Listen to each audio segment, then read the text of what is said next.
Good evening, and welcome to Dominica's Electoral Reform virtual rally.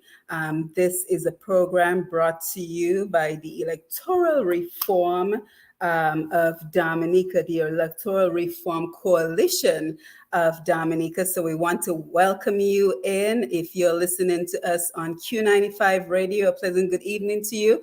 I am Simone Matthew, and this evening we are here for the virtual rally. If you had an opportunity, hopefully you were able to join in on the prayers that were going on Q95 this morning. But this evening, we are going to be joined by members of the Electoral Reform Coalition, and they're going to tell us, they're going to give us some updates of what they've been working on with regards to the electoral reform process. As we know, the 6th of December, Tuesday, is going to be the snap elections in Dominica. And we're also here to invite you to make a donation. You know, there's a huge rally in Lago on Monday, tomorrow evening, and we want to ensure as many people as possible are able to make it to that particular rally. So we want to invite you to make a donation, make a contribution so that we can bring in busloads of people. I see we have Mr. Zah Emmanuel with us. Unfortunately, he is very dark. We cannot see you, Zah. So I'm not sure if you can change your location so that we will be better able to see you. So I will give you a minute to rectify that. But guys, come on in, share the live, let everyone know that we are here. We are expecting a few members of the Electoral Reform Coalition to join us this evening. And as you know, the Electoral Electoral Reform Coalition is made up of the Opposition United Workers Party, the Freedom Party, NJAM, Civic Vibes, Concerned Citizens Movement, the Walkers, the Wednesday Walkers, and I also want to say Pastor Rodney's Church, Grace and Fellowship is also a part of this movement. So come on in as we get ready for an update. Let's see how Zah is doing with his lighting. Nope, still no lighting on Zah's part. So come on in, share the live, let everyone know that we're here. We're here to engage you this evening. We want to know what is on your mind as we get ready for the general elections on December 6th. On Tuesday. So what's on your mind? What are your thoughts? Do you think that it was the right move for the opposition to remain absent from the election? What are your thoughts on the independent candidates? What are your thoughts on the snap elections in general? So we invite you to come on in to be a part of this conversation. If you're listening to us on Q95, just a reminder, there will be no phone calls. We won't be able to accept your phone calls, but we invite you to join the conversation on Facebook and YouTube. So on Facebook, we're on Q95 FM radio, as well as Push Past 10. On YouTube, we are also on Q95 Radio FM, as well as Push Past 10. We may also go live, I believe, on Civic Vibes, on National Joint Action Movements page. So we're going to be live in several areas, as well as the TDN network. We will be live on TDN as well. So we're trying to channel our efforts into every corner of Dominica as we bring you this conversation. So as we get ready, let us go ahead and take in some music as we await our panel. So stay right there. Don't forget to share the live. Let everyone know that we are here, and we are here for the virtual rally of the Electoral Reform Commission. So let's enjoy some music as we await our panel to join us.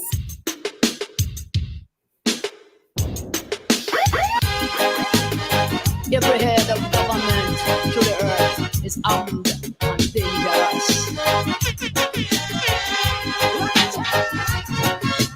Armed, dangerous. Babylon armed, surrounded and dangerous. Government armed, dangerous.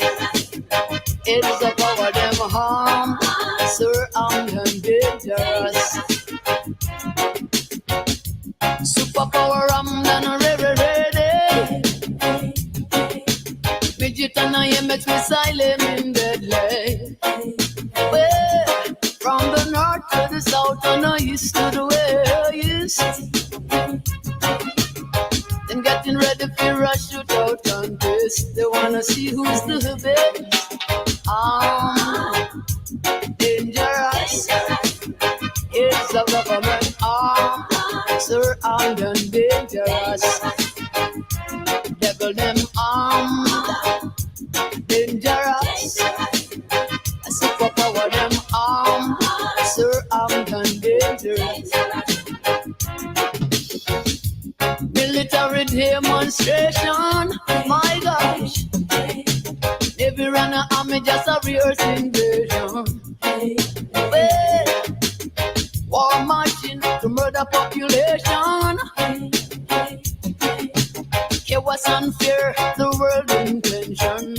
System invasion. So dangerous. A superpower them harm, surrounded and dangerous. Government's armed, dangerous. Look out, devil them armed, surrounded and dangerous. Well, yeah.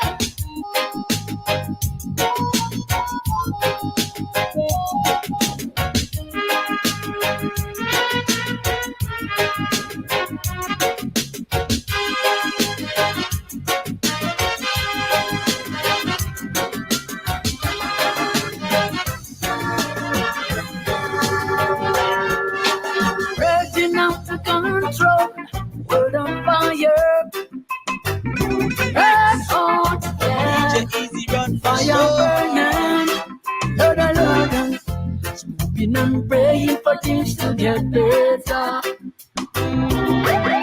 But Rasta now, it ain't gonna get worse. So much worse. Signs of their times are getting clearer. And the Lord, and this modest is getting nearer. Nearer every day. Things are go crucial. Down in a Babylon, yeah. Things are go brutal now. Dog a go down, dog. Things are go brutal. Down in a Babylon, yeah. Things are go crucial now, now, now. Lord, Lord, crucial, crucial, yeah. Crucial, crucial, yeah. Been on wailing and more tribulation. Threats and more fears and rumors of war. World food shortage and starvation. Man and man hurted to destruction.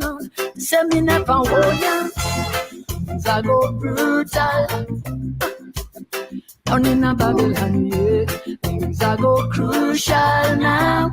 So much crime and violence. Things are go brutal. Down in a Babylon, yeah. Things are go brutal now, now, now. Lord, Lord, crucial, crucial, yeah. Oh, crucial, crucial, crucial, yeah.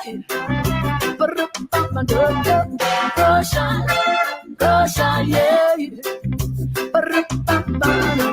Crucial, crucial, yeah. What do you know?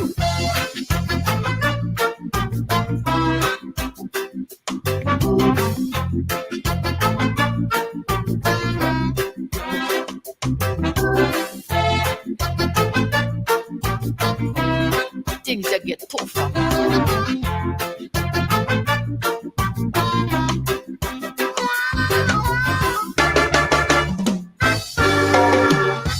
Hoping and praying for things to get better. But Rasta know it ain't gonna get worse. And so much worse. Signs of their times are getting nearer. And this majesty is getting nearer. Clearer every day. Things are go crucial.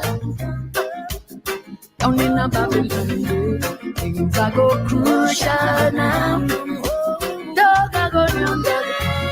Things are go crucial. Down in a Babylon, things are go crucial now, now. Looking out my window, and I'm a thinking of tomorrow, and I'm a wondering what the future will be. Thinking of the children who are the victims of oppression, beaten down by wars and eaten up by starvation. I'm saying, when there's ugly will be over, and the children can go out and play. I wanna see when all oppression will be done, and the people will rise up and say, freedom at last, freedom at last, so free, freedom has come, freedom has come.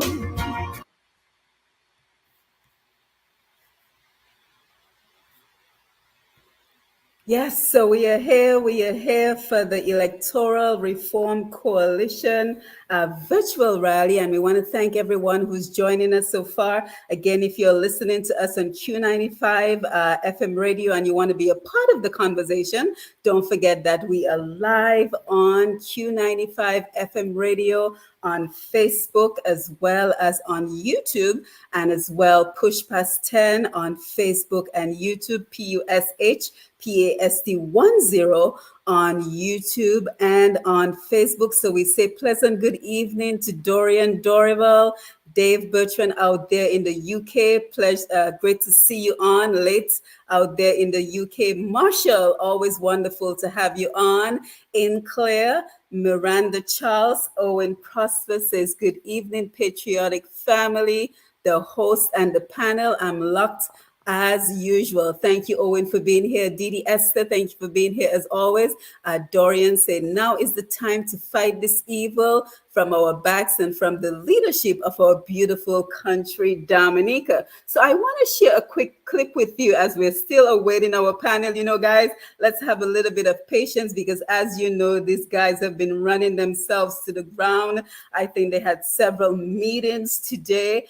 They also had a program on Q95 to invite everyone to share their prayers for this beautiful country of ours. So let's give them a couple more minutes as they make their way into the program for our virtual rally. So while we're still here waiting, let us go ahead and share the live. Let everyone know that we are here. Let's give those who are listening on the radio an opportunity to come on over to Facebook and YouTube so you too can be a part of the conversation. But let us take a listen at what we are fighting for, because I think we're all familiar with the story at this point, the promised electoral reform that we have not received. So let's take a listen as a reminder. That will be held at the soonest possible time. I want for the year 2023 to begin with a fresh mandate given to a fresh labor team to commence the work of building post-COVID Dominica. With this in mind, today I wrote to His Excellency the President and advised he dissolves the current parliament of this country effective immediately. I have asked that a fresh writ be issued on Monday, 7th November 2022 for the holding of general elections in the Commonwealth of Dominica. The Dominica Labour Party will reveal its new look slate of candidates in Roseau on Tuesday, November 8th. Nomination day in Dominica shall be Friday, the 18th of November, 2022. Yes, so that was what we heard from the Prime Minister, but this is what I want us to take a listen to, just in case we are forgetting what we are fighting for. Let us take a listen to when the Prime Minister promised that there would be electoral reform within the first 100 days of his administration. And I see that Thompson is coming in. So let's cancel that for just a minute and let's invite Dr. Fontaine. Dr. Fontaine, how are you? We can hear you, but we cannot see you. All right, and there's a reason why you can see me. I'm driving, so there's no way I can. Okay. Well, that is absolutely fine. We know that you have been on the go for several days right now, and we truly appreciate that you're taking time out to be a part of the Electoral Reform Coalition virtual rally. We have a nice audience here on the Facebook Live, and we're inviting more people to come on in. But are there any updates you can provide for us, Dr. Fontaine, with regards to the work of the Electoral Reform Coalition at this time? Yes, sure. Basically, our major focus right now is for this huge rally that has been planned tomorrow.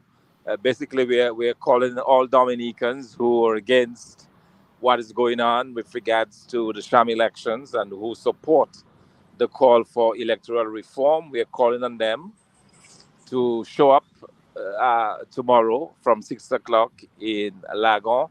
That will be our major event before this election cycle. And the plan is to really have a huge rally and candlelight vigil in Lago, Roseau, Dominica. And we're inviting Dominicans from all over Dominica to descend on Roseau in the numbers. What we really need is a powerful show of numbers. We want to send a very strong message to the government of Dominica that the people of Dominica are serious about electoral reform. And that's the best way we believe that we can get it, is to have as many persons as possible show up on the bay, not on the bayfront, but rather in Lagon tomorrow from 6 o'clock.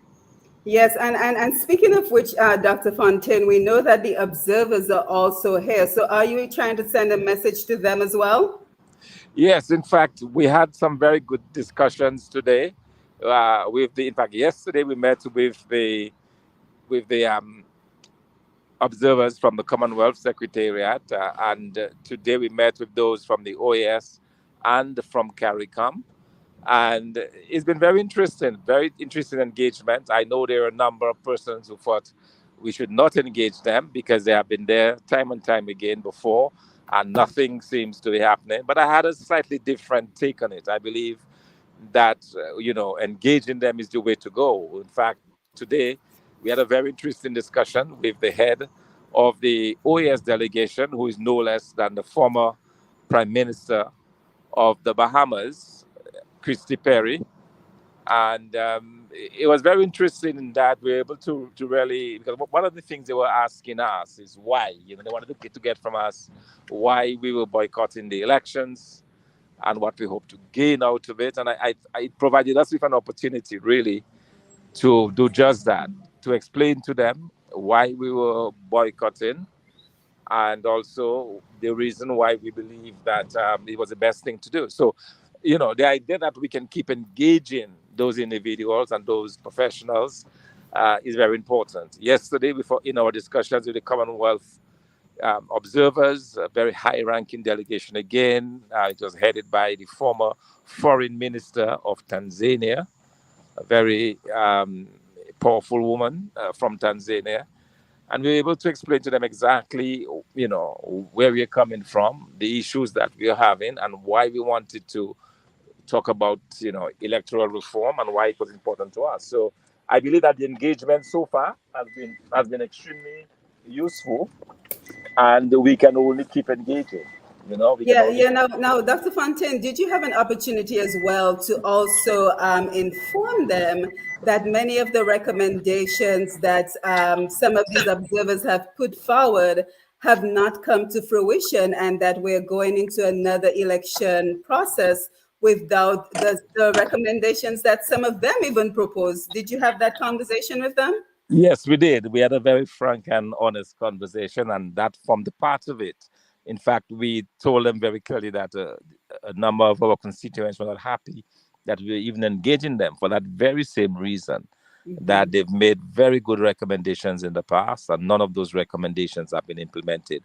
So the approach that I adopted today, both with the OS and with the Commonwealth, I said, okay, well, what you need to do, and I advised them. I said, you've always been making recommendations to the government of Dominica, and they've not been implementing those recommendations. What you now need to do, and what we are asking of you to do, is to make recommendations to the OAS and to the Commonwealth Secretariat. And the recommendations that I would recommend that you make is, one, declare Dominica a pariah state, and secondly, to expel Dominica from those organizations. I said it's only when you begin to take those type of measures that the government will believe that you're serious, because quite frankly, they're not respecting your authority. They're not listening to what you're saying. But if you go this extra step and make a recommendation to them, that is what it is, because I explained to them, and the reason I told them why they should do that is because Dominica is not behaving like a member of the Commonwealth. It's not behaving like a member of the OAS. I explained to them the fact that there were 8 members of the United Workers' Party, including myself, that are facing charges of treason or incitement. And our cases have been dragged before the courts, that the only interest this government has is to jail the opposition and to embroil us in these long court processes. And also they're not interested in democracy. And I said, on those 2 grounds, that is sufficient grounds to make those recommendations. So let us get some teeth in your recommendations, not to the government of Dominica, whom we know are going to ignore your recommendations, but to your organizations. And what was their response to this? Well, their response was that they don't believe that the organizations can interfere. I said, this is not interference. What you are in fact doing, you are simply saying, well, unless you get your act together, you cannot belong to us as institutions. And that's all that is. It's not a matter of interfering. It's saying that we have certain measures, we have certain standards that we adhere to within those organizations. And if you're not willing to abide by those standards, then you need to go off on your own. And when you have cleaned your house, you come back. This is not interfering. This is the way you're going to get some action. Right, right. So And Dr. Fontaine, we have Za Emmanuel with us. So let's try to add him to the conversation. Oops, I think he just disappeared. So Za, if you're listening, please try to join us one more time. Yes, Dr. Fontaine, you were saying? yeah, so I'm saying that, for me, it was very important to send this very clear message to them. And I'm hoping that we'll see some action. Yeah. Now, outside of the observers, is there anything else that the Reform Coalition is engaged in right now? Well, today we had our day. We announced the day of prayer, and just carried live for most of the day on Q95. Thanks to Q and the management, Mr. Gregoire, for allowing us to do that. And I think, for us, it's a question of adopting every single approach. We're praying to God. We are marching. We are protesting. We are doing what is necessary. Obviously, we don't have much time. Elections are scheduled for Tuesday, just 2 days away. So that's what we can continue to do. We can continue to engage Dominicans. We can continue to make our case rather, for electoral reform. And that is what we intend to do, even beyond December 6th. As far as I'm concerned, the elections are not going to happen. I might say they're not going to happen. To us, it is not happening. To us, it is not and void, in the sense that we should not recognize the results of those elections. And that is what we're advocating. And that's what I also asked the observers to do. I said, recommend to your institutions and to the governments that you report to that they should not recognize this government. These are the kind of messages that you need to send. And I can't for the life of me understand why they're not willing to do those things, because that is how you're going to elicit some measure of response from this government that has just ignored them for so long. So the important thing that I find, at least for me, in all of this, is that our interventions have not been useless. I think we're able to engage them and take it to another level. Let's just stop focusing on the government. What can you do as institutions that can help us? And I think that's where we need to begin to put additional pressure.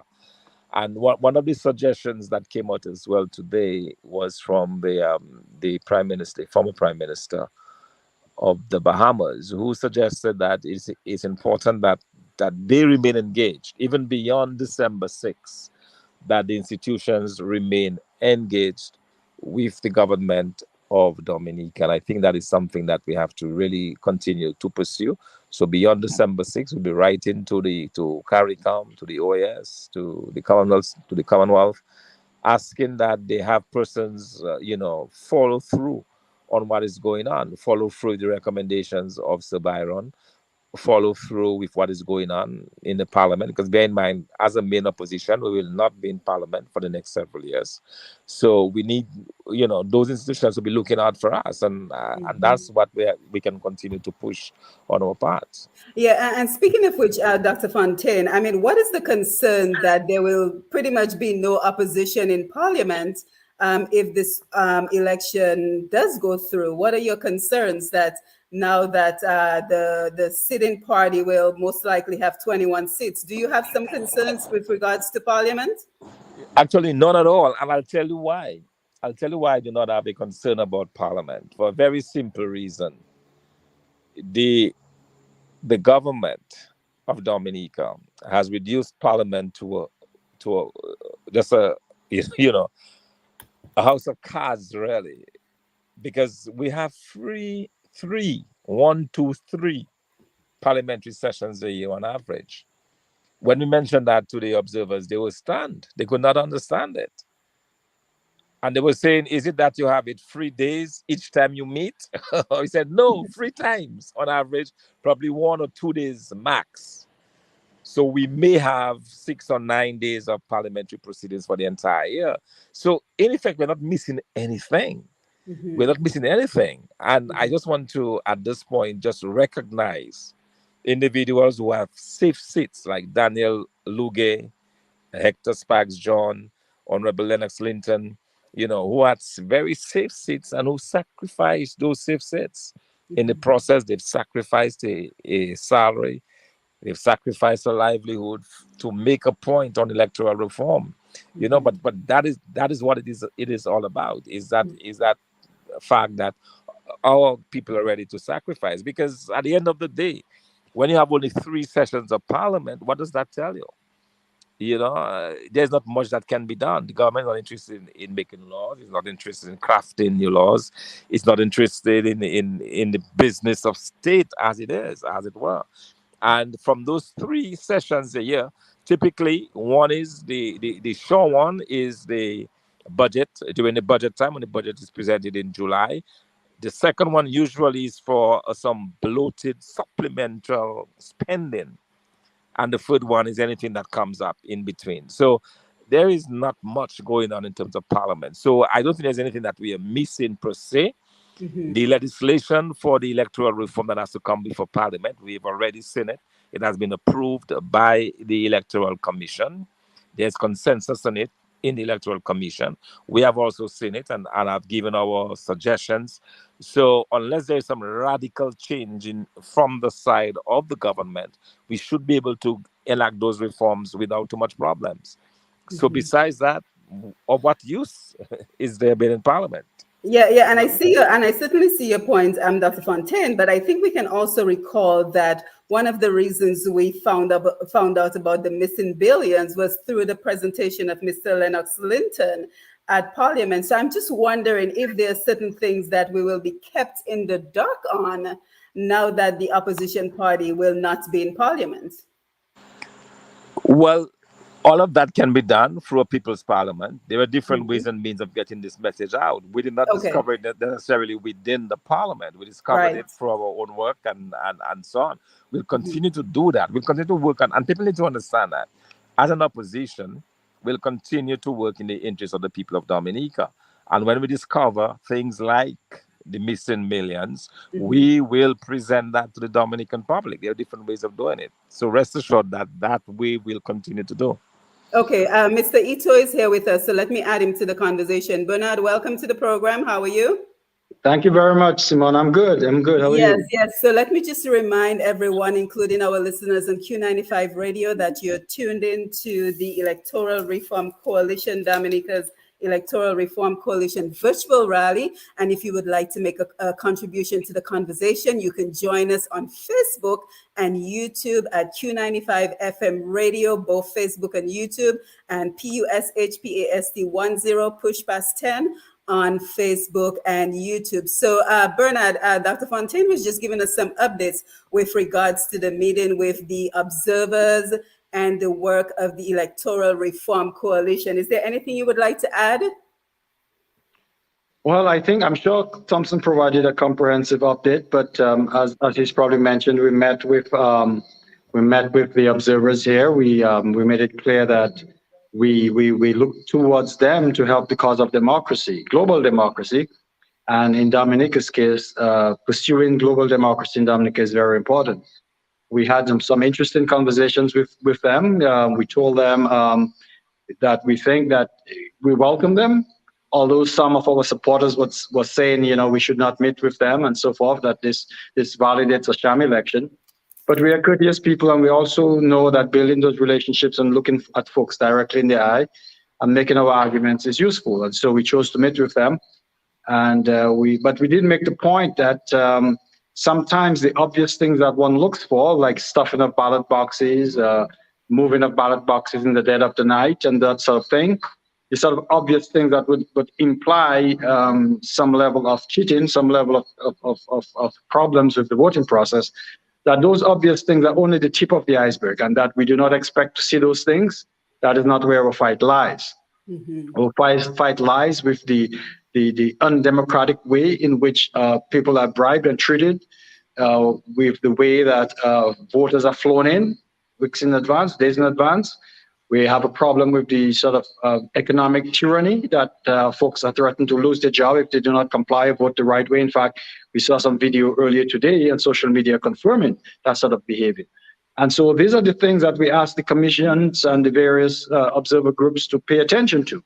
And we invited them to that we could show, we could escort them, we could give them a deeper insight, a deeper X-ray into the problem, and that that is really what this fight is about. And that their methodology of only looking at the obvious things, not only could it not help the cause of democracy, it could actually harm the cause of democracy. Because if you certify that everything looked good, all the lines were straight, all the people were well behaved, no one was fighting in the streets and shooting at the polling booths, and then you said it looked very nice and very peaceful, good election, then that itself is a misrepresentation of the reality by only looking at the superficial aspects of the election. So that is what the gist of what we had with both groups. We met with both the Commonwealth observers as well as the OAS. And we made clear that we look to them to do the right things. We also made the point that they have made recommendations over the years, and those have not been implemented. And we look to them to take some accountability, to ask for those recommendations to be implemented, and to note that the government has not implemented those policies. And we understand that they cannot interfere in sovereign affairs, but we certainly expect them to have some professional accountability and ask that what is the status with their recommendations, and to note or to grade or to give some sort of grade to the country in terms of not following the directives of those reports. And so we were very direct with them on those requests, and that is where we left the conversation. So in my opinion, they were able to digest that and absorb that. And let us hope that it resonates in their hearts when they do their deliberations and their observations, and especially when they prepare the final reports. Yeah, and thank you for that. And of course, it's a virtual rally, so we want to make sure that we're engaging with our audience and we're taking their questions and their concerns. So we will do so in just a minute. But we also want to remind everyone of the important rally in Dominica tomorrow, Monday, December 5th. In Lagos, and we are seeking donations. So we want to encourage you to go on over to NIDCLF. And if you're on Facebook and YouTube, the website is posting right there. You can simply click on it. So that is www.N as in Nancy, I as in India, D as in David, C as in Charlie, L, F as in Frank, NIDCLF.org. that you can make your donation, because we want to bring busloads into Lagos tomorrow. So Bernard, just kind of tell us about the rally tomorrow. What can we expect tomorrow?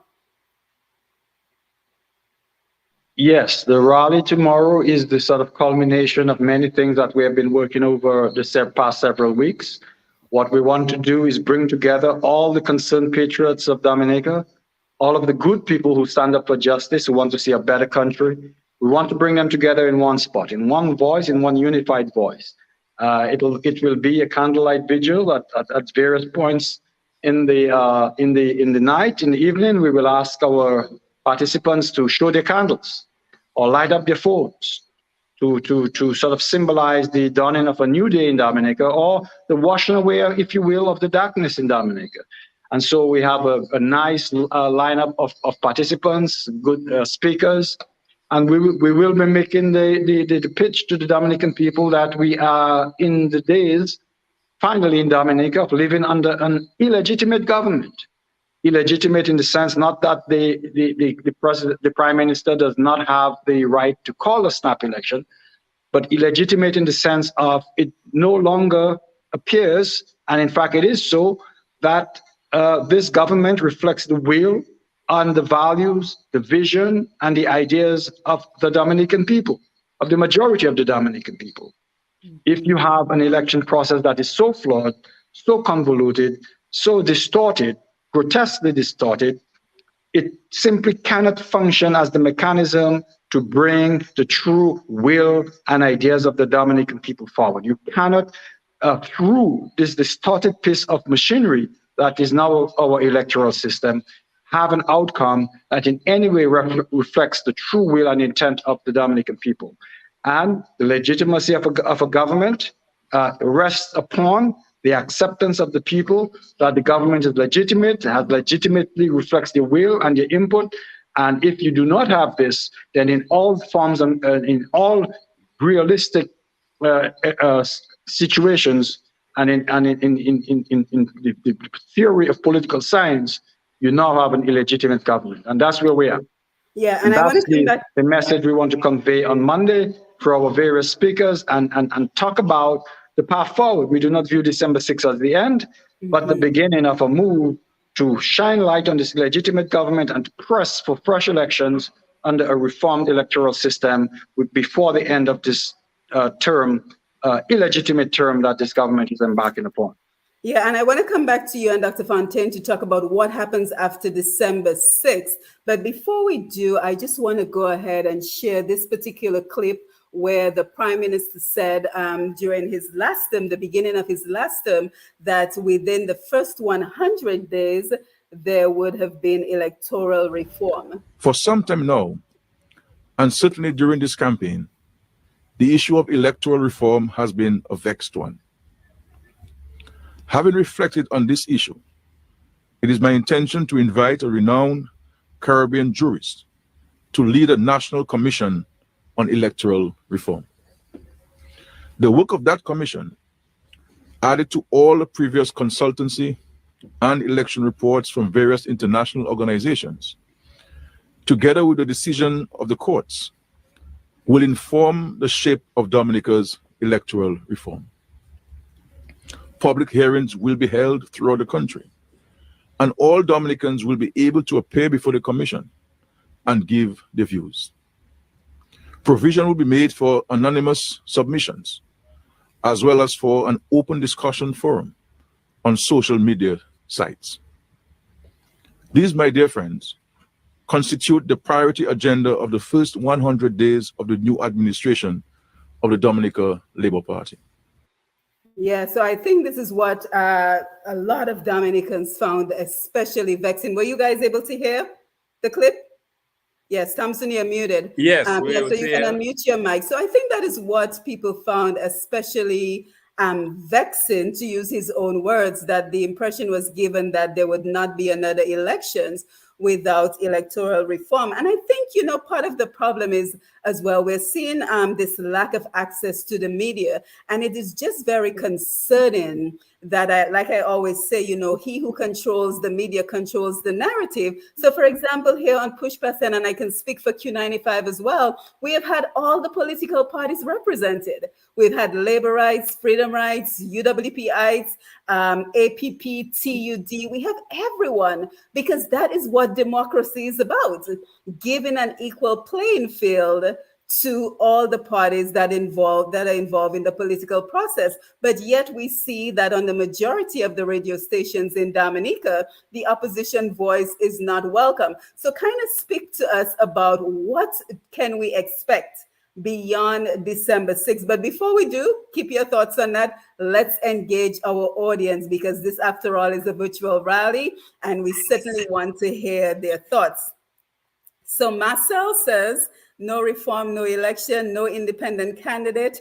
Do not legitimize this illegal election. And of course, I shared the website to make your donations, www.nidclf.org, to make those donations for the rally tomorrow.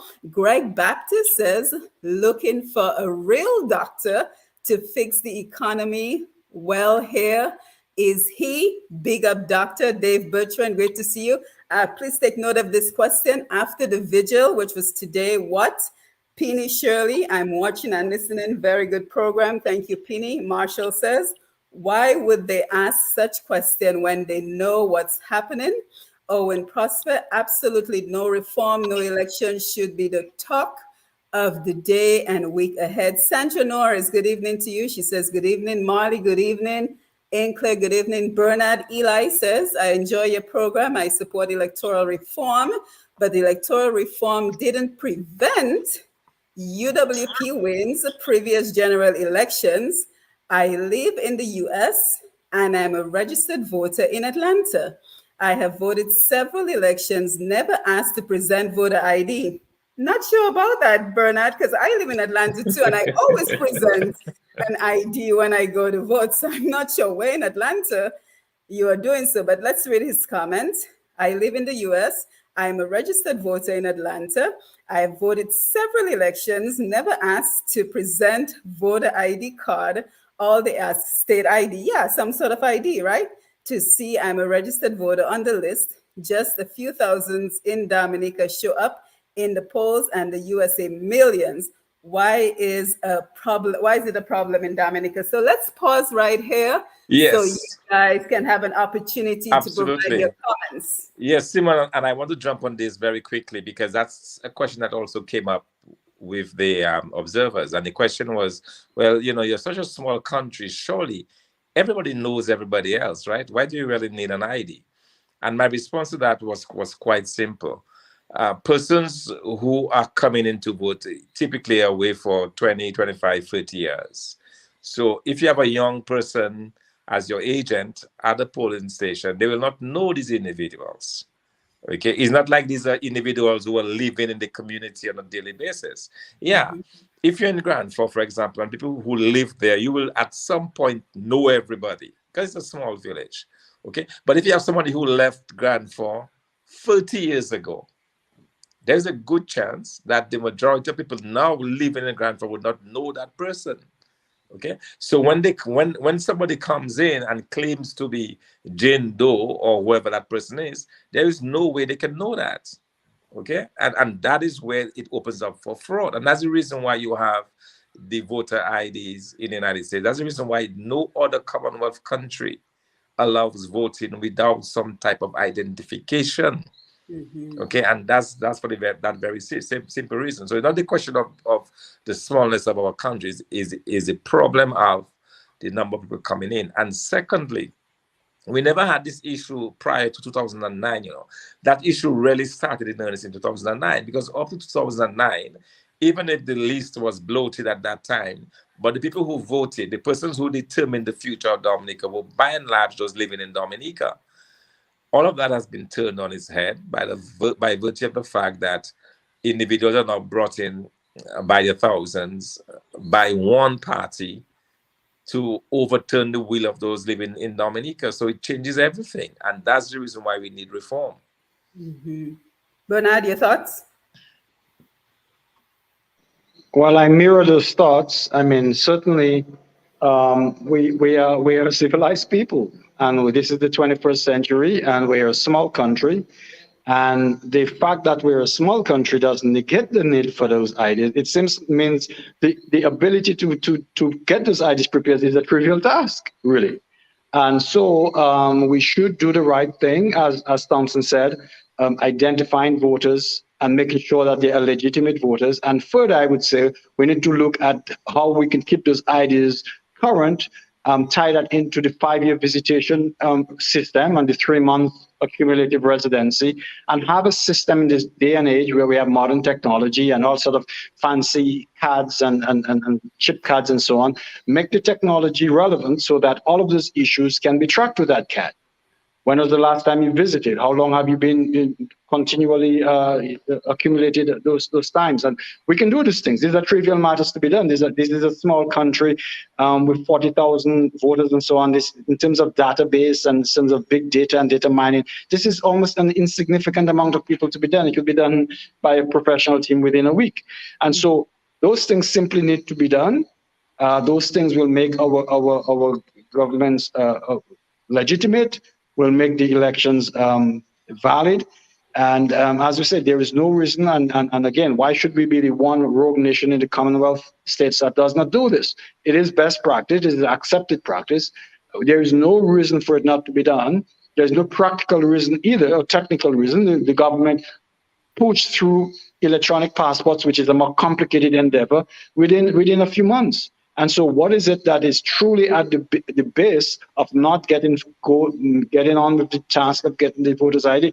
Clearly, this current government has an invested interest in not having those card issues, in not having those lists clean.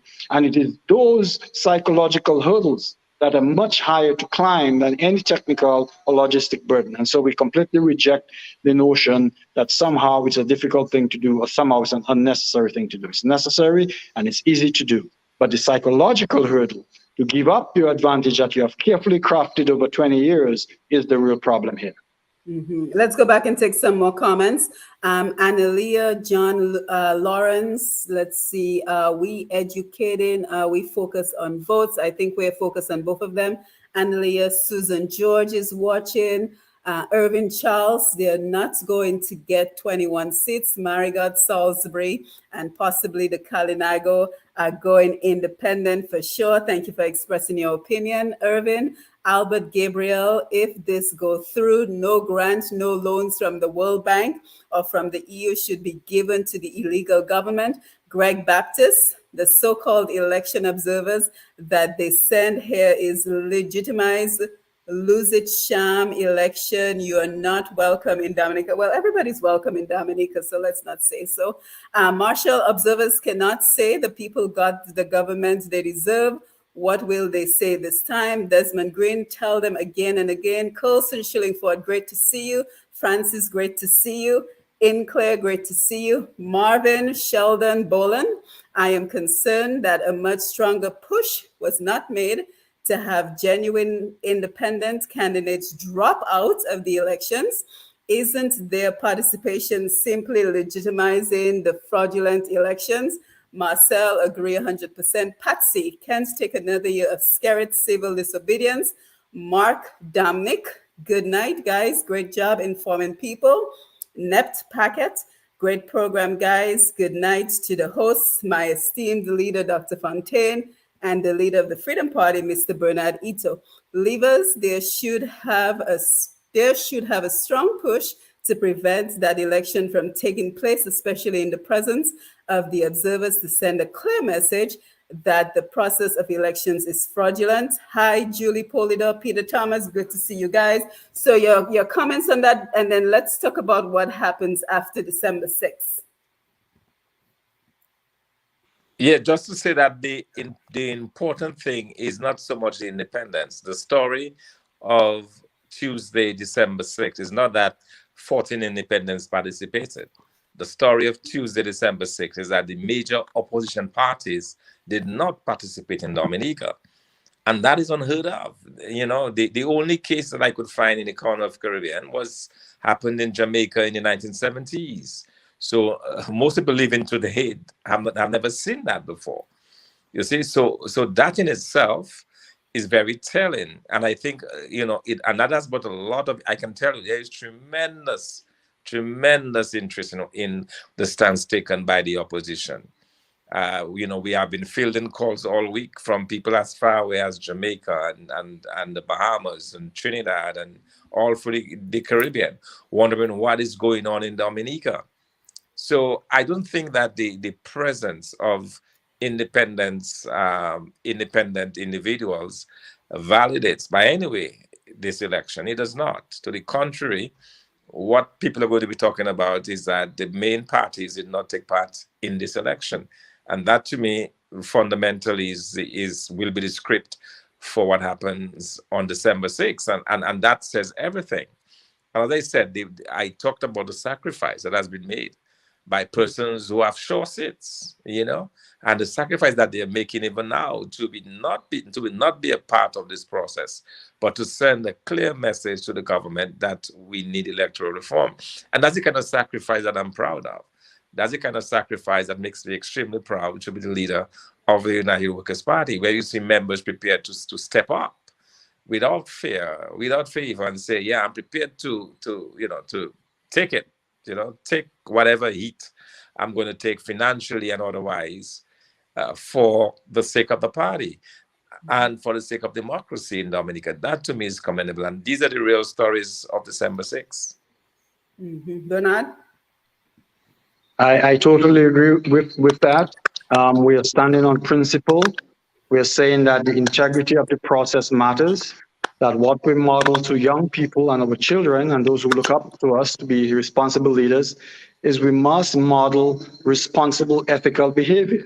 And if we truly believe that this process is flawed, we would be doing a disservice to ourselves, to our constituents, and to and those young people in Dominica to participate and to validate a flawed process. And so we must take a stance on principle and say we will no longer participate in a flawed process. We will no longer play on your rigged board. We will move over here to a new board with some new rules, fair rules that we have developed and asked for and brought into legislation and deal with it that way.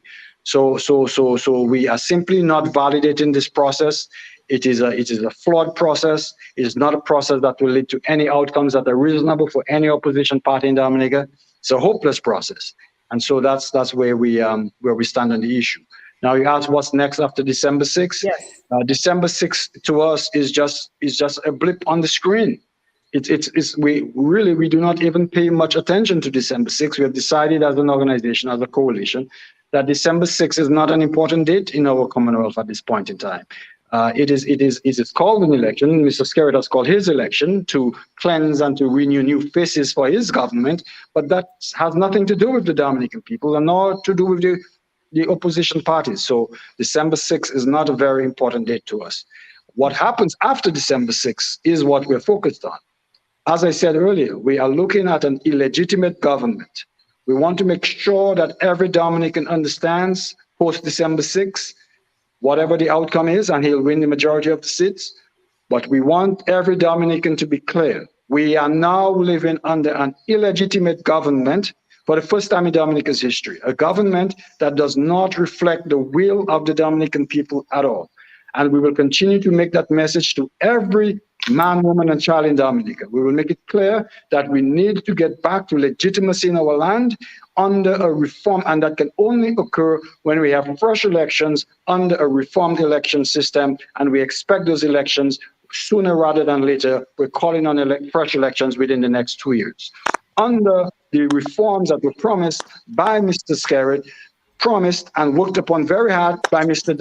Honorable Dennis Byron, Sir Dennis Byron, and that is what is the only thing that will restore a sense of legitimacy on our island, and we do not believe that our island can tolerate and stand and survive 5 years of an illegitimate government. And so that is the mission. That is the real work to be done. December 6th is the beginning, not the end. To make the case to Dominicans that we need to restore legitimacy in our island, it's time the good guys, the good people of Dominica stand forth and say, we will define our nation.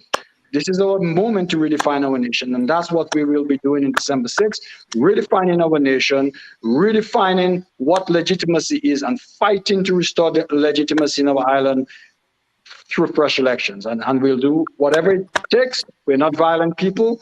We're not advocating that. We do not wish to be branded hooligans and the true enemies of democracy, but within the law of persuasion of ideas, of massive demonstrations to show the government that we, the Dominican people, the majority of us, do not accept living under an illegitimate government. And that is the fight, a civil rights movement that we will embark upon in the next few years and months and years. Yes, thank you for that. And we want to invite Claudia Sanford to the program. If you can unmute your mic, Dr. Fontaine, I will come to you in just a minute. But Claudia Sanford is now joining us. And again, if you're listening to us on Q95, you're listening to Dominica's Electoral Reform Coalition virtual rally. It is primarily being held on Facebook and YouTube, on Q95 FM radio, as well as Push Past 10, if you would like to be a part of the conversation. So, Mr. Sanford, any contributions you want to make to the conversation this evening? Thank you for joining us. Yeah, hi, good night. Good night to your listeners, Mr. Fontaine, good night, and Mr. Ito, good night. It's a pleasure to be with you all. There's so much to say, you know, in this chapter of our democracy in Dominica with this election, that it's sometimes it's much better to sit back and watch events unfold. For example, in the Salive constituency where I am, we have seen some very interesting events over the last week. We had We had the Labour Party visiting the constituency twice in a week. They came on last Sunday and they came back last night in the Kalinago territory. And they are hunting the ghost of UWP. And in doing so, they are actually speaking out all the evidence that the observers need to realize the election is a rigged system in Dominica. The entire electoral system is rigged. And it took them to realize that and for Dominicans to see that with the words they say after the action taken by the opposition parties in Dominica. And last night, I heard Honorable Kelly Grant who made some statements which is very intimidating and fear-mongering of the people, admitting to the fact that they really have the system rigged. When he said that they have spies all about and they will be watching you, and basically telling people that they know where they will vote and they know how they vote.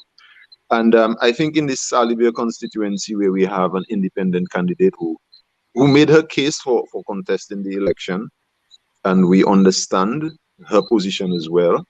And in a democracy, even if as an opposition force or coalition you take a position, individuals still has a right under the Constitution to express their political will. And we see the independent people, doing that in this election. So while we understand the position of the coalition in not contesting, I think it's a good position to expose what is wrong about our electoral system. You cannot take away the independence and the liberty of people to contest in a democracy. So even in the Kalinago territory where we have this independent candidate, Ms. Myrtle Avil, who stepped forward and challenged Mr. Skerrit and tell you, hey, we're not going to have you have a complete dictatorship in our country. The Kalinago people and the Atkinson people are going to unite together and fight this, and we're going to come forward with the best we have and challenge you to the end. And that has been working well for her.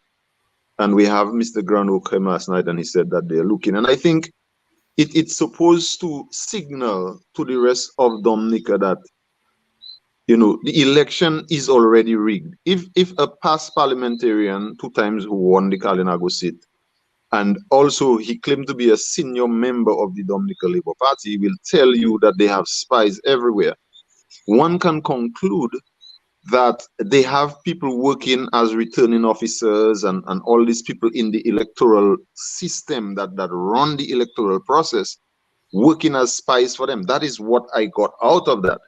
And any candidate in an election should be able to write to the Electoral Commission tomorrow morning based on that statement and said, hey, listen, we are not trusting any of the returning officers, the presiding officers, the vote clerks, and these people in these polling stations. They have hidden agendas based on the statement of Mr.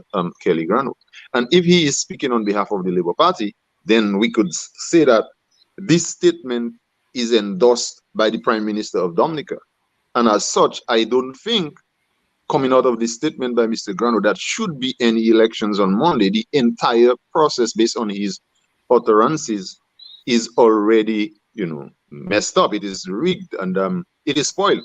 So this is where we are in the Kalinago territory, and this is what I will say as an introduction now to as we go along in the discussion, and I will come in later on as we go along.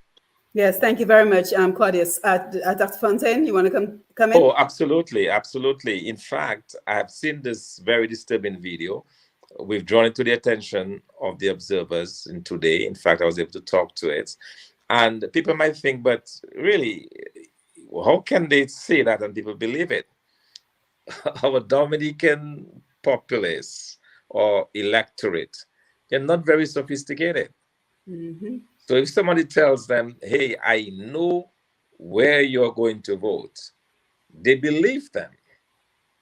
And I remember that very same situation in 2014 when I took part. That was the same thing. They will tell them, we will know. Because, in 2014, we were telling people were advocating to them, okay, just take the money that they're giving you because it belongs to you and vote them out. Mm-hmm. And then they started to say, no, you cannot do that because as long as you take this money, we know who you are and we know where you vote. And people listen might say, but how is that even possible? Well, let me tell you how, and some of what they have used. What the individuals are instructed to do is that they're instructed to put the X, sometimes not necessarily in the middle of the box, but put it on the shoe, like, because you're allowed. It's a good ballot as well if you put the X on the box, on the shoe. So from the time they see those ballots coming back, they know it. But what is more frightening to me, and I saw it in my recount in 2014, is that they actually leave the store. Okay, so when you go to vote, right, there is the clerk or whoever it is looks down the list of names, and they see, well, you have a unique number. So the number for me is let's say A1005. Okay, so that number is known. That's my number assigned to me. I am given a ballot that says A1005 attached to the ballot I'm voting with. I take this into the polling booth. I put in my X. When I come out, the person receiving this is supposed to be struck off. Sorry, let me. I got it mixed up there a little bit, because you put the ballot directly into the box. So before you get the ballot, okay, before you get this ballot, they're supposed to strip it off, to cut it off, right? And then give you this stripped off ballot that you go into the box, you sign, and then you put it into the box. We found several ballots with those stubs attached to it, several of them. And we pointed that out to the clerk. We said, how comes these things are still there? But later on, we understood that the reason why they were still there, because that was the way they could identify if the person that said they voted Labour really voted Labour. That is the extent to which these people have been going in the past years, and they're prepared to go. So when Grano tells you, hey, we'll know where you vote, they know exactly what they're talking about. It's not an idle threat. And the poor person, wanting to get something from the government, later on, they're going to say, boy, I have no choice but to vote them. And that's what we're trying to explain to the observers today. That is coercion, that is intimidation, and that on itself should disqualify this whole election. And the other point that I made very, very, very, very strongly, and when in defending why we boycotted this election, I said, but the court system is stacked against us. We have done the hard work. Our party has. Our candidates have gone through the list. They have noted who has been away more than 5 years. They have noted who are dead. They present those lists to the electoral office. The electoral office simply set those lists aside. They never look at them. They never consider them. We then go through the petition process, which is we're required to do if we want to lodge a complaint. The petition process, we lodge this in as evidence, and then these courts have summarily dismissed all of those petitions without even looking at it. The only saving grace we've had in the past 3 years was that last year, when it got a chance to go before the Supreme Court, because according to our constitutional law, our laws there, the appeals goes as far as the OECS court. When the Supreme Court judges had a chance to say, when they said, okay, what's going on in Dominica? Let us take a closer look at all of that's going on. They reprimanded the judge. They said the judge should know that these are very serious allegations being made, and they've had a chance to view the evidence. And on the strength of what they've seen, these should have been considered by the judge of first instance. It was not done. This is in the report of the CCJ. Okay, so we've gotten a bad deal, and I tried to explain to them today why it is that judges do that thing against us, against the opposition, because they're appointed by the government. They're promoted on the behalf, on the request of the Prime Minister, and they will do everything to maintain that.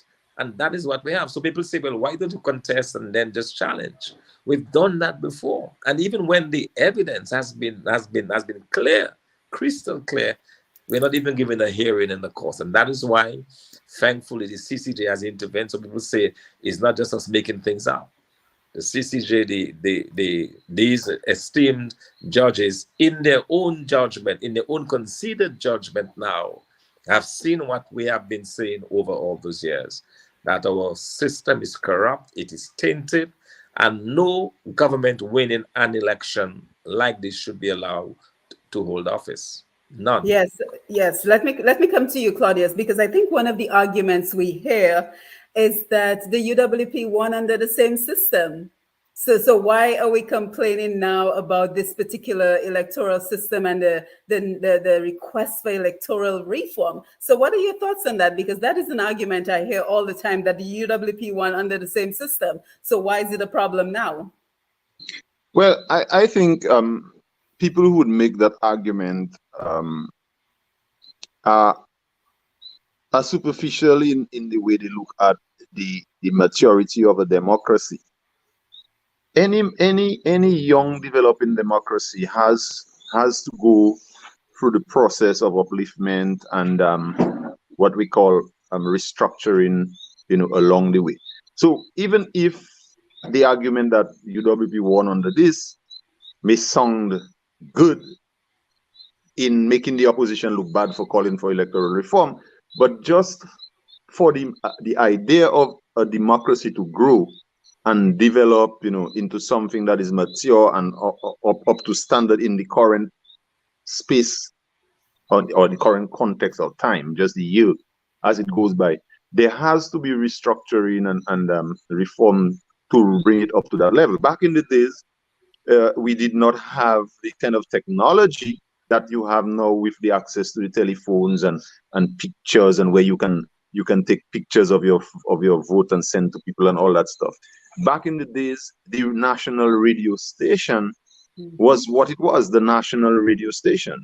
Right now, the national radio station is the Labour Party radio station, and that has been eroded over time. So this systematic erosion of the institution by this current regime necessitates that our democracy be rehauled and remodeled and restructured, and that's why reform is necessary. For example, in days gone by, because of the access to each and every one, people knew everybody. With the CBI and the Citizen by Investment program, you do not know who holds a Dominican passport. So somebody can come in with a Dominican passport and claim to vote. And because of the rigged system, the corrupt system, and as if you go along with what Mr. Grano is saying, they have spies in there. The people working at this police station can know, okay, this guy is illegitimate, because they inform them that when this guy come in to allow him to vote. But with a reform program, with an update and a modified system, you would have the registration of voters, you would have the voter ID card. So these little tricks of rigging the system would be eliminated, and you would have a more mature, fair democracy where the people are the one which decides by the power of their vote, as we call it in the theory of public choice. Is by the power of that vote you choose your government. And when you choose your government under the Westminster system, you have a majority that will take the decisions on behalf of the people. When the system is rigged and the democracy is not mature, you have a few individuals, through their manner of deceit and deception and bribery and all the ills that goes with a really poor democracy, making decisions on behalf of the people. So the people have to live with the consequences of decisions that a few people made by manipulating the system. And that is not good for economic development. That is not good for social development. That is not good for the humanity part of or the moral part of it, if you want to use that term, of a country. And these are the deep understanding of the reform process that we Dominicans have to understand. It cannot be that, oh well, only win under that system, why are we fighting it? This is really the lowest of arguments. This is almost illiterate arguments at this point from my perspective. There are deeper consequences for having people choose a fair government through a fair and free process, and doing so they can live with the consequence of their inactions or bad decisions. And they can say, okay, we put you there, you didn't do too well, we made a mistake, we can correct it with a fair system in the next election.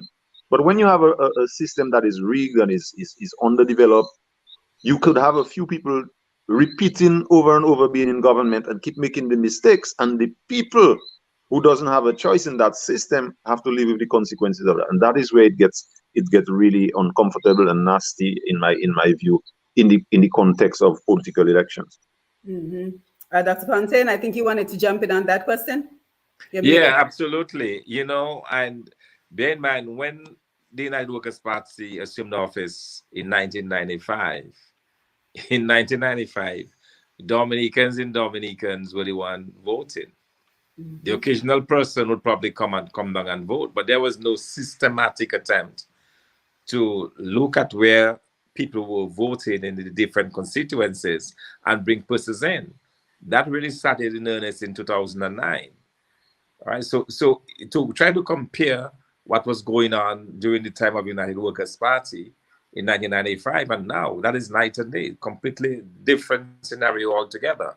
What we're against that is happening now is just the targeting of constituencies, the targeted victories that we're seeing, where the government brings in individuals in the hundreds. I did in Casibros, in La Plaine, in Grand Fort, and so on, with the sole purpose of changing the vote. And that's what I took time yesterday, for example, to explain that to them. I says, listen, to the observer, I says, you have an average of 2,000 persons per constituency in Dominica. In 2014, for example, the United Workers' Party lost by a combined 610 votes. 610 votes.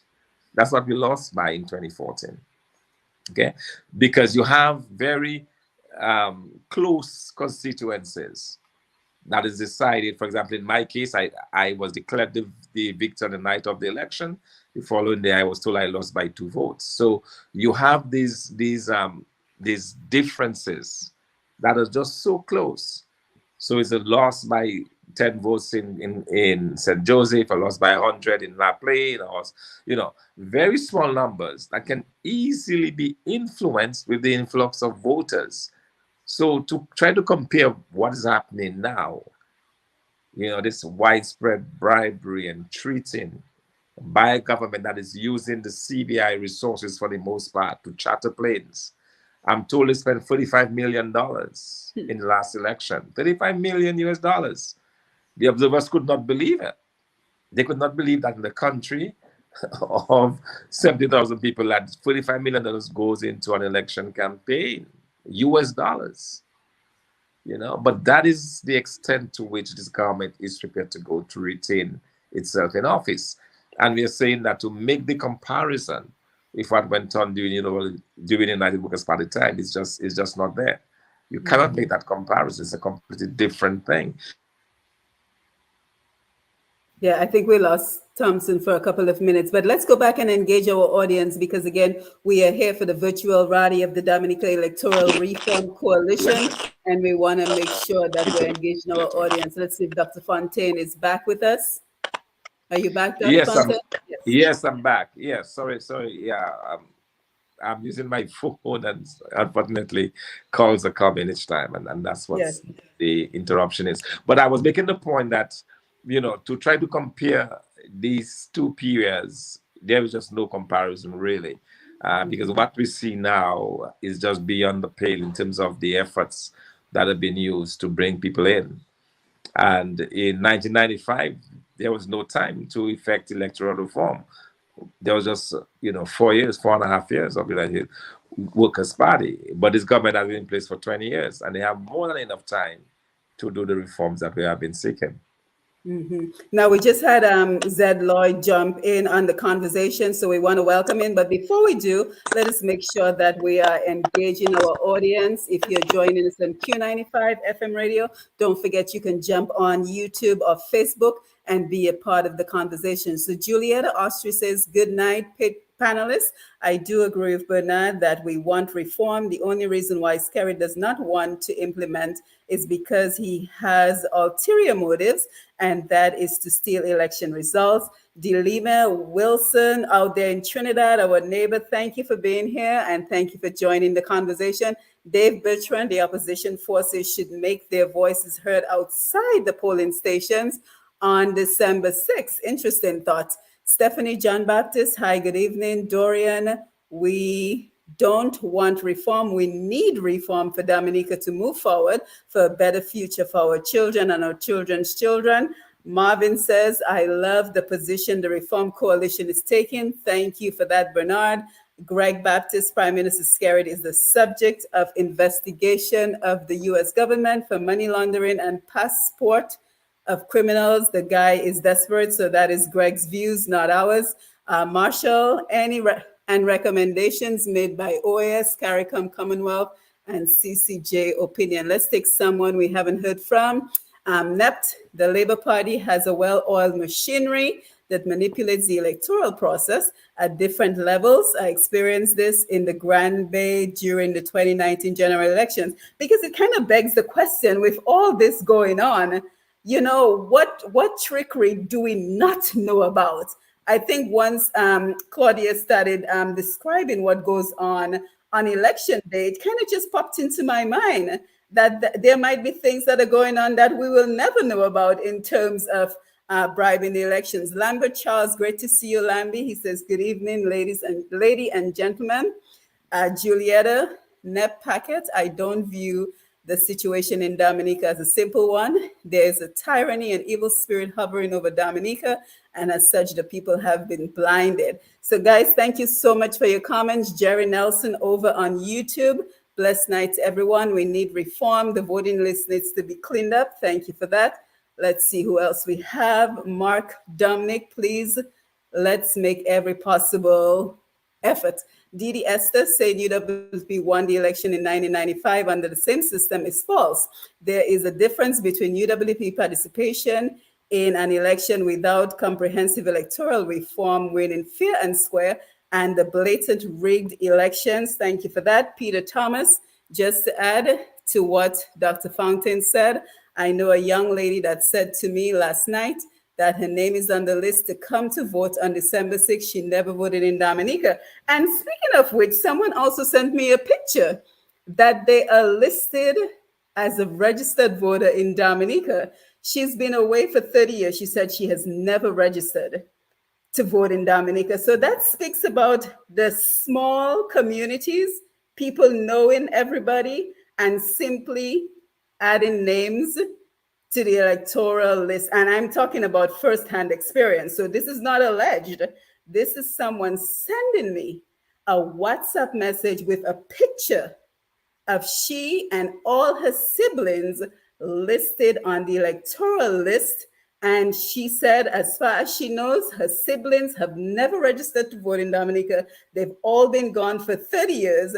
And she herself personally knows that she has never registered to vote in Dominica. So I think, you know, Simon, is it possible to get this information? Because that's the kind of documentary evidence that we need to present. Well, you know, she's a very private person, so I would have to seek permission from her first, because her name is right there on the list with her siblings. Simon, as I said earlier, right? Yes. Remember, I started with what Kelly Grano said, that they have spies everywhere, right? Now, I take that to mean that these guys have a total control and manipulation of the electoral office, the institution that runs the election in the country. These guys have infiltrated there, because that's the only way a returning officer could register someone like in the incident you're speaking to, who is not living here, and allow it to go through to the point where their name appears on the electoral list. Now, your name is on the electoral list. Someone comes in and they identify as you know, Claudia Sanford, in, say, Roseau Central, right? Your agents will object, but the person still go ahead and vote, and the vote counts. Then you go to the legal aspect, which is after the fact, after the election, and you can query that there, but the government has already won, and the judicial system will totally ignore any appeal of that. Because even criminal cases, right? Yeah, a criminal cases that goes on for 10, 15 years, 6 years, 7 years, and never see the daylight in the court system. So it's not just it's not just trick. It's a systematic cancer that has overtaken the country, including some of our major democratic institutions. In this case, as you can see with the example you gave, in this case, it's in the electoral office. It's agents and people, professionals working in the electoral office facilitating this. And this is backed up by the judiciary, by the judicial system, because when you come with those cases after the election, they never see the daylight in the courts.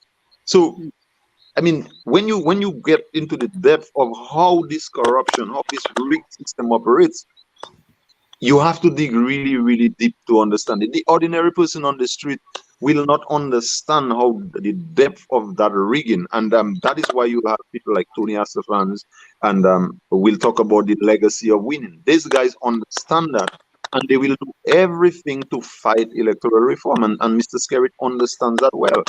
And I have taken a position as of this election that the 6 people who won in the seat without contest, I will not be referring to them as honorable, because this is not an honorable position. So in my deliberations here tonight, you'll hear me use it to Mr. Skerritt, because that is what it is. He was not honored by the people of his constituency because nobody voted for him, right? So these guys understand how the system works, and they will fight it. And if there's anybody in Dominica who still denies that, the evidence is right before you. Why didn't he just go ahead with the reform? And if you ask yourself that question, and the answer is because he knows he can only win without reform. And he will do it 2 years into a term with 18 seats. That doesn't make sense to the ordinary person.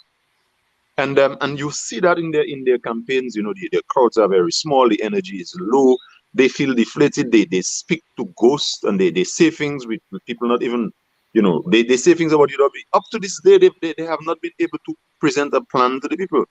These are not about men that want to do better by the country.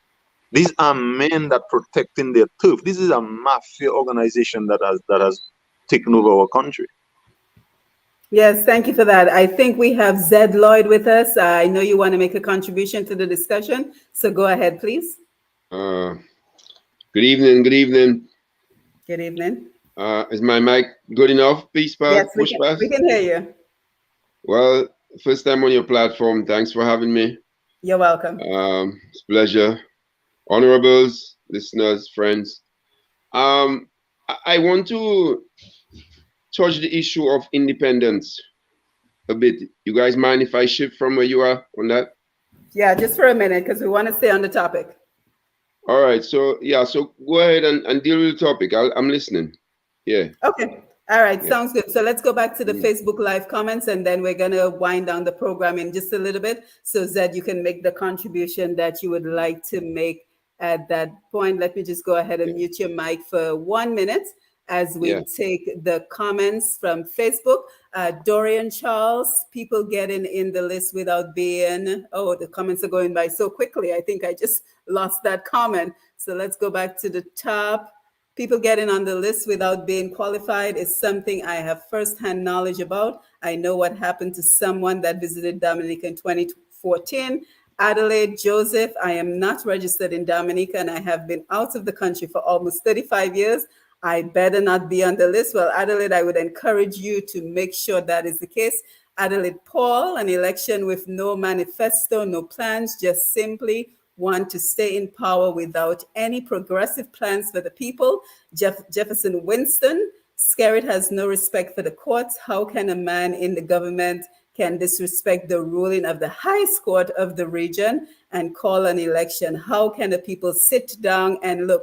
Jerry over there on YouTube, Roseau North, Funkole, the voting list of the last election was out of viewing for the last day for voting, which had some people confused, not knowing where their names were to vote. Irvin Charles, Claudius, that's why we cannot remove these criminals from office by the ballot. It take another constitutional coup wash brigade to eradicate them. So guys, thank you so much for your contribution. So Zed, let me come over to you so you can make your contribution because we're getting ready to wind down in a little while. Yeah, thanks. Yeah, I wanted to touch the independent conversation a little bit because I think there's some dimensions of it that need to be addressed.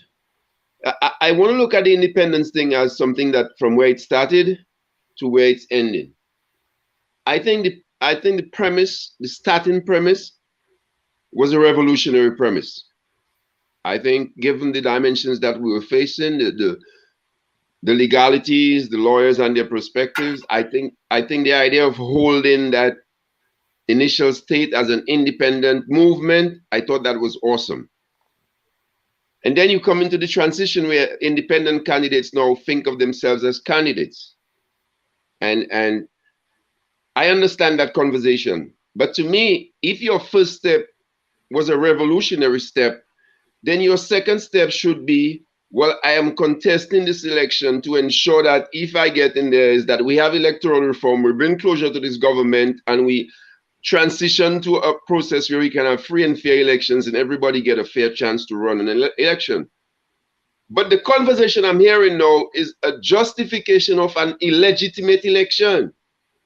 Because remember what the illegitimacy is, you know. The illegitimacy is not the constitution in this case, you know. The illegitimacy is a moral illegitimacy, you know. You know, all it needs is conscience, and as long as you have conscience, it's a valid argument.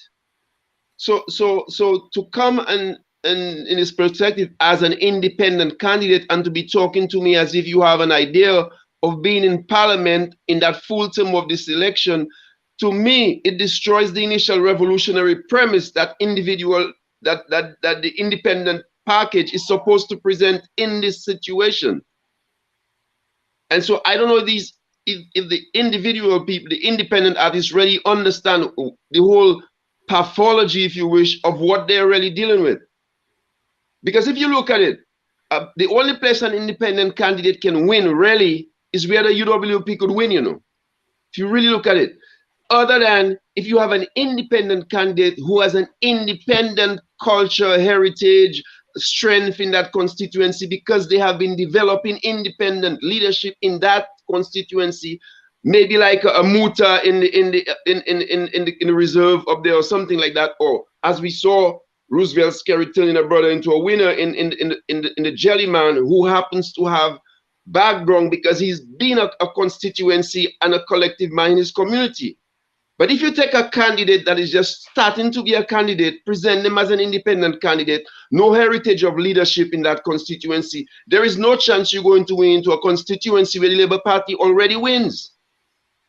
So the arguments they're not following logical premise.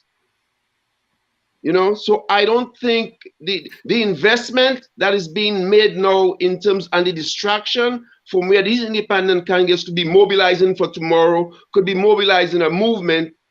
We have a lot of heat being lost to people mobilizing to actually campaign, and not campaign on a moral construct, but campaign on the construct of trying to be an elected official, when what we should be doing is raising the moral consciousness of the nation, because that is the only thing that can really stop Roosevelt Scary, not the election. Because the election, as brother Sanford says, is already owned by Roosevelt Scary. You see?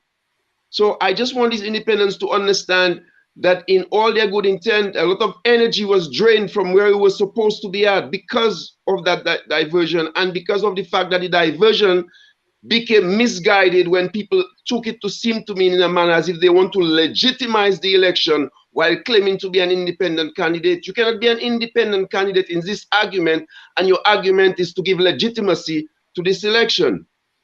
You know, so I just wanted us to get some understanding to that argument and to see how, you know, where it is. And sometimes where even revolutionary things, if they don't come from good premise and proper philosophical consciousness, even they themselves can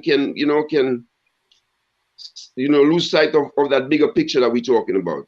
Yes, thank That's you. all I Thank wanted you. to say. Miss. Yes, thank you very much. Thank you, Zed, for your contribution. Now, Claudius, let me come back to you for a minute, and then I want to make sure we get all the final thoughts before we wind down this evening. But now that we have hindsight is 2020. What do you think going forward, considering the Prime Minister said that electoral reform would be within the first 100 days? What do you think the approach going forward should be to keep his feet to the fire this time around, so that this does not become yet another empty promise that he comes back, having won this election, and claim again within the first 100 days there will be electoral reform? What can be done to keep him accountable, do you think?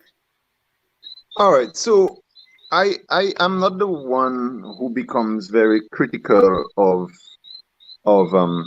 evolutionary stuff, right? Like for me, the election that was called by Mr. Skerritt was calculated to cause confusion.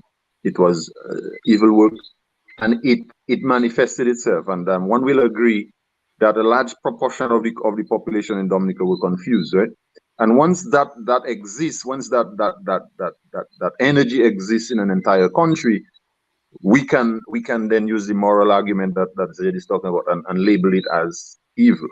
So I won't be critical of the movement which started out of that confusion, which is the collaboration or the collision of opposition parties in not participating in elections. So I think it's very young. It's developing, and out of that we saw independent candidates came out as a resistance to the total dictatorship approach that Skerritt wanted. And back you, that is what he wants. He wants a total control of the country. And some people decide, okay, we are not going to give you that.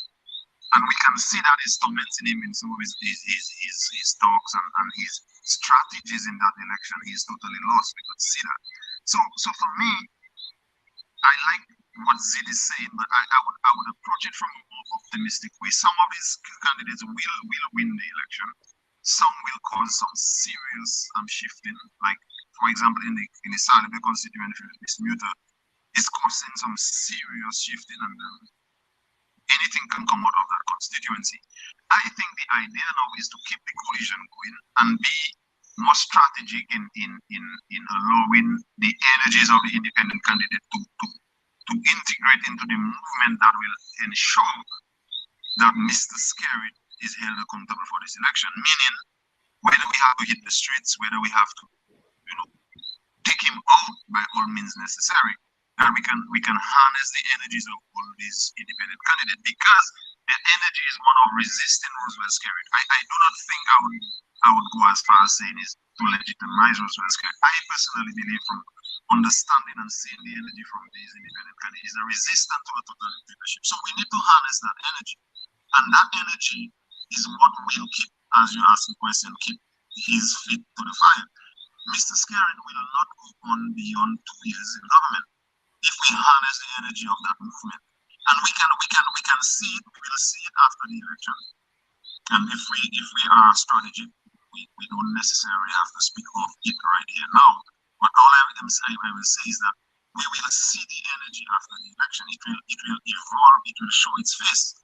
And it's that energy we have to harness and ensure that this election, which is illegitimate on a moral ground, becomes what it is. It is quashed, and electoral reform and a new day will be born in Dominica. But it needs us to unite in messaging and purpose.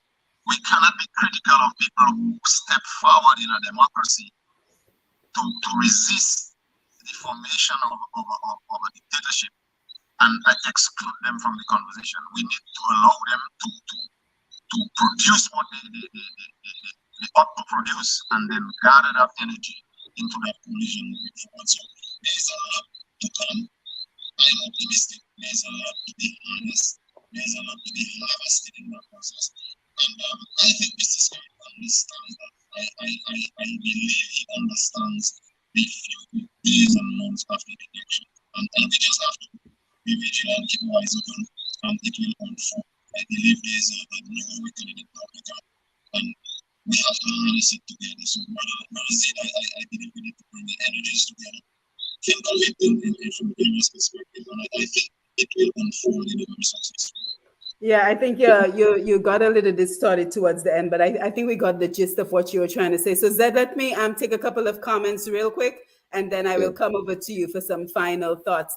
Nep says double voting on dead electoral members, the inflation of the electoral institutions, the infiltration of the electoral institutions and voter manipulation is widespread in Dominica's electoral process. When Skerritt said that no one can win against Labour, he was not wrong. This is why he is running away from the electoral reform with the sham elections. Jefferson Winston, it's just a shame Skerritt not put our politics down a drain. Everything is destroyed by this man and his old deeds. Ralph Hood Matthew, but he said that before he is a rogue, he is not accountable. Avril Bertrand has to be a coordinated effort with all opposition parties. It cannot be fractured or divided. Niambi Mate, John, great to see you. The sound is off. Thank you for letting me know, Niambi. I think Claudius got a little muffled at the end. Marshall, why are members of the Electoral Commission who represent the nation say nothing about elections in reference to their task? Nazidia, sorry if I mispronounced that. Very good point, Mr. Sanford. Independent candidates, people are awakening, and hopefully we can keep that energy beyond December 6th. Zed, you wanted to make a contribution? Yeah. I think one of the things that Brother Sanford and others need to understand, beyond December 6th, this is not simply an electoral argument anymore. You know, the thing is, Dominica is in a sense of emergency on many issues other than election. This is a sense of emergency, financially, economically, sociologically, even spiritually. It's in a sense of emergency. So I'm kind of a little bit worried, as if if we kind of focus the movement simply on the idea of, well, we have to wait on Roosevelt Skerritt for electoral reform. I think what Roosevelt Skerritt has done and the urgency in our nation at this point in time, our argument should not be on an argument of waiting on Roosevelt Skerritt's time anymore. I think we, the citizens, for us to solve Dominica, we have to be the ones that forces Roosevelt Skerritt to act. And I think it is very critical for us to embrace that kind of understanding. Otherwise, you see this energy and this momentum and this build-up. We've had build-ups over these last 10, 12 years, and every time we build them up, we never utilize the momentum. Politics is a thing, man. When you lose momentum, it is hard to build it back up. Very hard. And so I just want us to be cognizant of that. We have to go for that jugular on this move, brothers and sisters. We have to go for it. We have to go for that jugular peacefully, but we have to go for it. One love. My mic was muted. My apologies. Thank you, Mr. Sanford, Mr. Lloyd, Dr. Fontaine, Mr. Ito, who popped in for a little bit, Za Emmanuel, who kept trying to come in but was unsuccessful. I want to thank you for being here, for joining us for Dominica's Electoral Reform Coalition virtual rally, and for the hundreds who contributed by making a comment, a question to the program. I am Simone Matthew. Thank you for being a part of the program. Don't forget to follow Push Past 10 as well as Q95 FM radio to keep up to date on the elections as well as everything else that is directed at moving Dominica and the rest of the Caribbean region forward. Don't forget the major rally tomorrow, Monday, December 5th in Lagos. And we are looking forward to your contributions so we can have busloads of Dominicans come from far and wide to be a part of that rally tomorrow. So again, the website, www.nidclf.org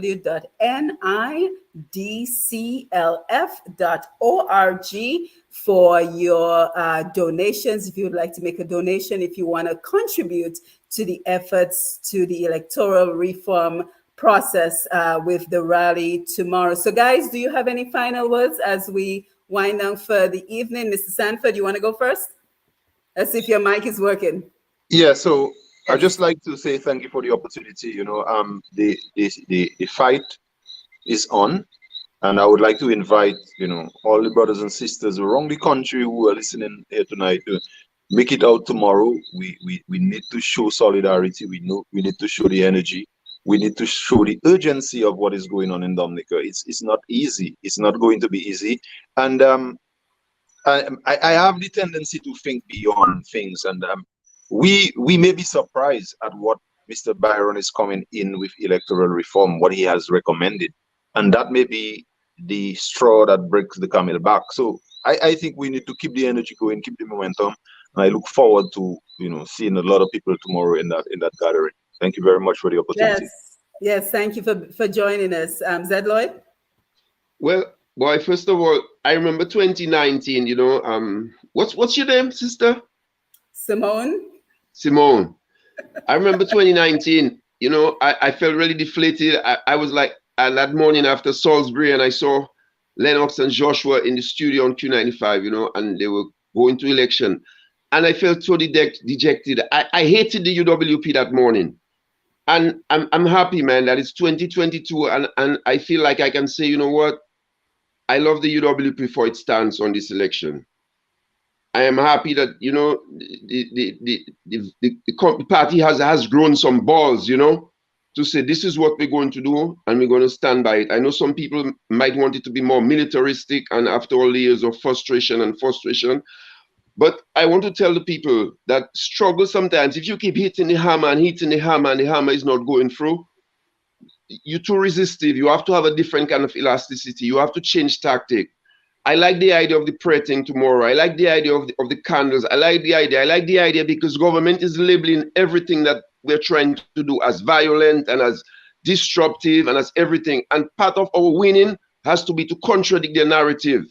And there's no better way to contradict narrative than with action. So I applaud the movement. I applaud my brother Hotel from the DFP, even without any sort of national, just that posture of community and coalition and unity. All the others, the bossos, the different, it's a good vibes. It's a good vibes. I'm just calling upon the people tomorrow. Come out. Come with your candle. Come and light your candle and come. Let us just light up Roseau. Dominica have too much darkness on it right now. Too much darkness. Let's bring some light into the place. Let's go there in a sizing of that. When these cameras and these phones and social media see, they realize that, you know what, there's thousands of Dominicans that are really worried about the electoral process. That's all we have to do tomorrow night, and the victory is ours. Yes. Thank you very much, Zed, and thank you to our Q95 listeners. Thank you to Mr. G and the Q95 team for allowing us to broadcast on Q95 Radio. And of course, thank you to our Facebook and YouTube audience for joining us. And don't forget, for all your promotional and hosting needs, you can reach me at pushpast10@gmail.com. So that is pushpast10@gmail.com. Always a pleasure being here with you as we continue to move Dominica and the Caribbean region forward. So with that, we say good evening. Have a great night. Don't forget the major rally and candlelight vigil tomorrow in Dominica, December 5th. Tomorrow, Monday, December 5th. So we look forward to having you participate in one way or the other. And with that, we bid you good night and thank you for joining us.